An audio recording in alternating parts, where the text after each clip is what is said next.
বিগত সরকারের আমলে প্রবৃদ্ধির পুরোটাই ভুয়া। ক্ষমতাচ্যুত প্রধানমন্ত্রী শেখ হাসিনার অধীনে দেশে যে উচ্চ প্রবৃদ্ধি দেখানো হয়েছিল তা অসত্য, এমন দাবি করেছেন অন্তর্বর্তী সরকারের প্রধান উপদেষ্টা ডক্টর মোহাম্মদ ইউনূস। এমনকি এই উচ্চ প্রবৃদ্ধি নিয়ে আন্তর্জাতিক মহল এতদিন কেন প্রশ্ন তোলেনি এমন জিজ্ঞাসাও রেখেছেন তিনি।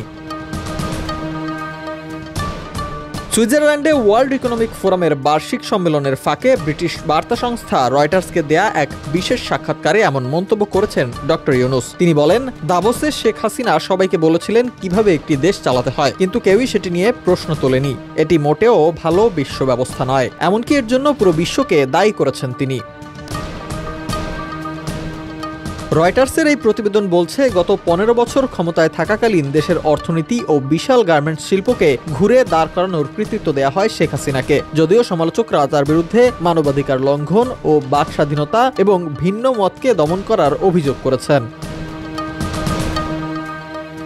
তবে এ প্রসঙ্গে শেখ হাসিনাকে ইঙ্গিত করে ডক্টর মোহাম্মদ ইউনূস বলেন, তিনি বলেছিলেন আমাদের প্রবৃদ্ধির হার অন্য সবাইকে ছাড়িয়ে গেছে, এটা একেবারে ভুয়া প্রবৃদ্ধির হার। তবে কেন তিনি এই প্রবৃদ্ধির হারকে ভুয়া বলে মনে করেন সে বিষয়ে রয়টার্সকে বিস্তারিত কিছুই বলেননি ডক্টর ইউনূস। পরিসংখ্যানের তথ্য বলছে, বাংলাদেশের বার্ষিক প্রবৃদ্ধি 2017-18 অর্থ বছরে পৌঁছায় প্রায় 8%। শেখ হাসিনা 2009 সালে ক্ষমতা নেয়ার সময় এই হার ছিল প্রায় 5%। তবে করোনা ভাইরাস মহামারী ও ইউক্রেন যুদ্ধের আগ পর্যন্ত তা অনেকটাই বৃদ্ধি পেয়েছে, যার ধারাবাহিকতায় 2023 সালে বাংলাদেশকে বিশ্বের দ্রুত বর্ধনশীল অর্থনীতির দেশ হিসেবে তকমা দিয়েছিল বিশ্বব্যাংক। তবে এই ধারাবাহিক প্রবৃদ্ধির তথ্য সম্পর্কে নেতিবাচক মত দিয়েছেন দেশের বর্তমান সরকারের প্রধান উপদেষ্টা।